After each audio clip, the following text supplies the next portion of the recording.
नमस्कार दोस्तों 2 महीने पहले यूएसए, इजिप्ट और कतर के मीडिएशन से इजराइल और हमास के बीच फाइनली सीजफायर एग्रीमेंट साइन हुआ था। हालांकि वो टेम्पररी सीजफायर एग्रीमेंट था, लेकिन शांति वहां पर प्रस्तापित होने की जो शुरुआत है वो वहां पर चालू हुई थी। लेकिन पिछले 2-3 दिन से लगातार इजराइल और हमास के बीच फिर एक बार जो है फुल स्केल वॉर चालू होता हुआ हमें नजर आ रहा है।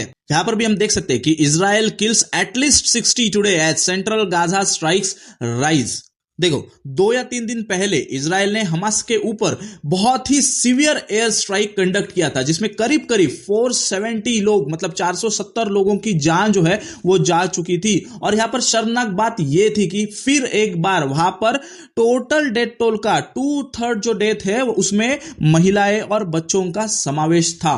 और अब फिर एक बार कल जो यहां पर इन्वेजन या फिर अटैक किया गया है, इसमें भी लगभग 60 लोगों की जान जो है वो यहां पर जा चुकी है। इंटरेस्टिंग बात यहां पर यह है कि 2 दिन पहले जो अटैक हुआ था वो एयर स्ट्राइक के जरिए किया गया था, और अब जो यहां पर अटैक हुआ है ये इजराइल का ग्राउंड इन्वेजन माना जा रहा है। मतलब इजरायली डिफेंस फोर्सेस के जो मेंबर्स है, पर्सनल्स है, वो अब गाजा में घुस चुके हैं और घुस के वहां पर हमास के टेररिस्ट के ऊपर अटैक करते हुए हमें नजर आ रहे हैं। यहां पर हम देख सकते हैं कि Israeli forces resume Gaza ground assaults is part of Netzarim corridor. यहां पर भी हम देख सकते हैं कि Israel retakes Netzarim corridor that divides Gaza after its forces launch ground invasion. अब देखो, एयर स्ट्राइक जब तक चल रहा था तब तक इजराइल के लिए वो बहुत ही सेफ था, लेकिन अब जब यहां पर इजरायली डिफेंस फोर्सेस के पर्सनल्स गाजा में घुस चुके हैं तो डेफिनेटली दोनों तरफ कैजुअलिटीज जो है वो बढ़ती हुई हमें नजर आ सकती है। और क्या मालूम इजरायली फोर्सेस के मेंबर्स फिर एक बार इजराइल में एंट्री कर पाते हैं या नहीं, ये भी हमारे लिए देखना बहुत इंटरेस्टिंग होगा। लेकिन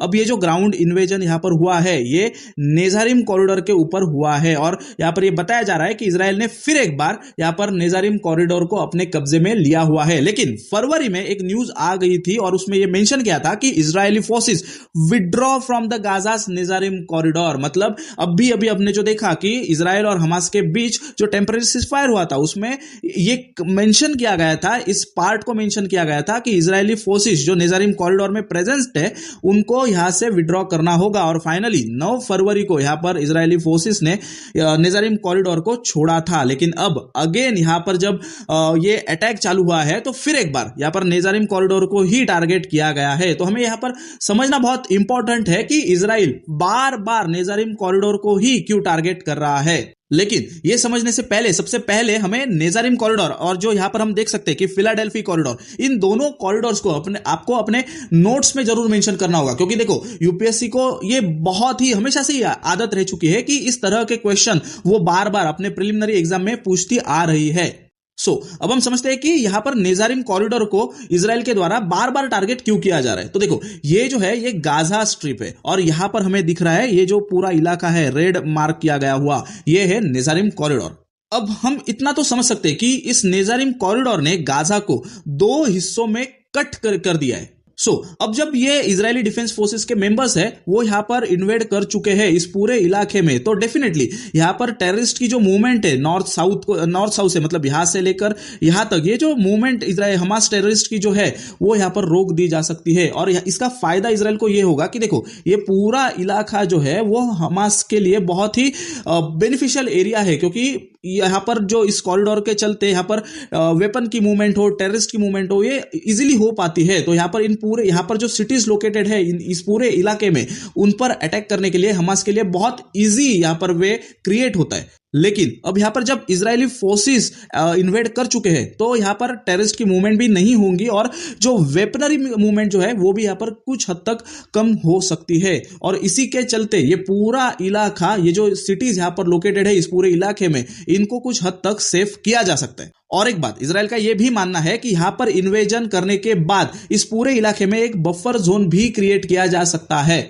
डेफिनेटली नेजारिम कॉरिडोर अगर हम देखते हैं तो यहां पर इजराइल के लिए बहुत ही इंपॉर्टेंट होगा कि वो नेजारिम कॉरिडोर को हमेशा से ही अपने कब्जे में रखते हैं। और अगर इजराइल को गाजा के ऊपर फुल स्केल इन्वेजन भी करना है तो यहां पर नेजारिम कॉरिडोर उन्हें बहुत ही बेनिफिशियल साबित हो सकता है, क्योंकि इजरायली फोर्सेस एक टाइम पर यहां पर ये इलाका और ये इलाका नॉर्थ साउथ या ईस्ट वेस्ट जो भी हम यहां पर कह सकते हैं, लेकिन ये जो डिवाइड यहां पर इजराइल ने क्रिएट किया हुआ है, तो इस डिवाइड के चलते यहां पर इजराइल दोनों हिस्सों के ऊपर अब बहुत अच्छी तरह से कंट्रोल जो है वो यहां पर होल्ड कर सकता है।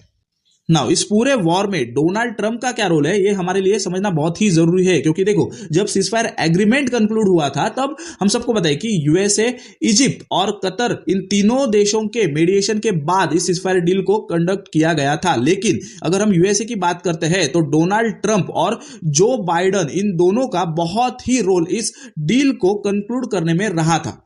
और इस डील के बाद हमने एक वीडियो भी आपसे शेयर किया था जिसमें हमने ये डिस्कस किया था कि डोनाल्ड ट्रंप और जो बाइडन के बीच इस एग्रीमेंट के चलते क्रेडिट बैटल जो है वो भी चालू हुई थी ना। जब हम डोनाल्ड ट्रंप की बात करते तो उन्होंने अपनी पीस मेकर की इमेज जो है वो बनाने की बहुत कोशिश की थी इस एग्रीमेंट के चलते, और उन्होंने ये भी बताया था कि वो इस पूरे वॉर को रोक के यहां पर पीस को एस्टेब्लिश करके अपनी लीगेसी जो है वो पीछे छोड़ना चाहते हैं।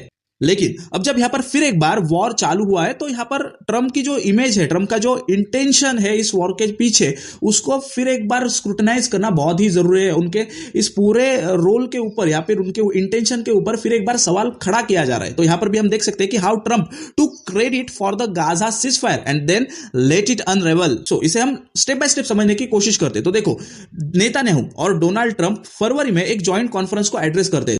सो उस जॉइंट कॉन्फ्रेंस में डोनाल्ड ट्रंप ने यह बताया था कि वो गाजा को ओन करना चाहते हैं और वहां पर पैलेस्टीनियंस की फोर्स डिस्प्लेसमेंट करके या फिर एथनिक क्लिंजिंग करके वहां पर गाजा को एक इकोनॉमिक हब जो है वो डेवलप करना चाहते हैं, जहां पर दुनिया के बहुत सारे अमीर लोग जो है वो वहां पर आके रहेंगे, अपना इकोनॉमिक स्ट्रक्चर क्रिएट करेंगे और गाजा को एक ग्लोबल इकोनॉमिक हब बनाने की कोशिश करेंगे। तो वहां पर उन्होंने ये बात की थी कि वो गाजा में पैलेस्टीनियन लोगों को वहां से निकाल के वहां पर इकोनॉमिक हब को क्रिएट करेंगे। लेकिन वहां पर इंटरनेशनल प्रेशर जो है वो ट्रंप के ऊपर बढ़ता है। इस पूरे प्रपोजल को इंटरनेशनली बहुत क्रिटिसाइज किया जाता है और उसके बाद डोनाल्ड ट्रंप को यह समझता है कि वो इतने इजीली गाजा को एक्वायर नहीं कर सकते हैं और इसी के चलते वो फिर एक बार इजराइल को अपना जो सपोर्ट है वॉर को चालू करने में वो देते हैं। और ये मैं नहीं कह रहा हूं, यहां पर बहुत सारे एक्सपर्ट्स ने इस बात को बताया है कि डोनाल्ड ट्रंप की जो मंशा थी गाजा को एक्वायर करने की वो उनको पूरी होती हुई नजर आई नहीं और इसी के चलते उन्होंने इजराइल को वॉर चालू करने के लिए फिर एक बार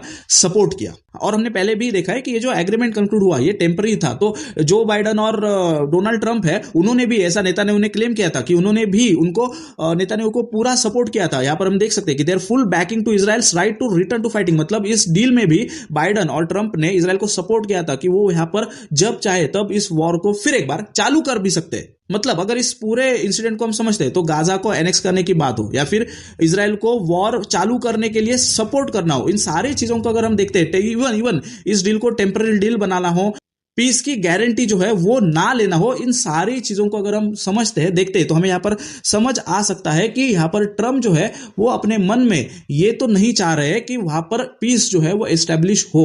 हालांकि हम ये कह सकते हैं कि ट्रंप भी यहां पर इंस्टेबिलिटी पहले से ही चाह रहे हैं, लेकिन ऐसी इंस्टेबिलिटी जो उनके इमेज को खराब ना करते हुए इंस्टेबिलिटी डेवलप हो। लेट्स सी आने वाले समय में यहां पर क्या होता है। लेकिन आज के लिए इतना ही। अगर आपको हमारा ये वीडियो अच्छा लगता है तो इस वीडियो को लाइक जरूर करना और हम ऐसे ही बहुत सारे इंटरेस्टिंग वीडियोस को देखने के लिए हमारे प्रैग्मेटिक इंडियन को सब्सक्राइब करना ना भूलना। तो मिलते हैं अगले सिंप्लीफाइड में।